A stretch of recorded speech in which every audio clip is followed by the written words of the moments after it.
Well, Employee Happiness Index. So, ito yung nade-determine ng surveys na ginagawa ng company para malaman kung individually happy and satisfied ba yung kanilang mga employees.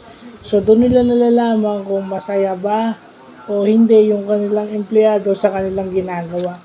Depende sa empleyado yan hindi yung pangkahalatan. Per employee daw yan. Okay? Per employee daw yan. So, yan yung yan yung para maiwasan yung mga silent quitting, yung mga, yung silent quitting is, hindi na sila magbibigay ng todo effort sa trabaho, basta na lang pumapasok pero hindi na gusto yung trabaho. So, yung mga ganyan. Kasi meron namang mga tao na meron namang mga empleyado na tao rin ang dahilan kung bakit hindi na sila masaya sa ginagawa nila. So, yun lang po.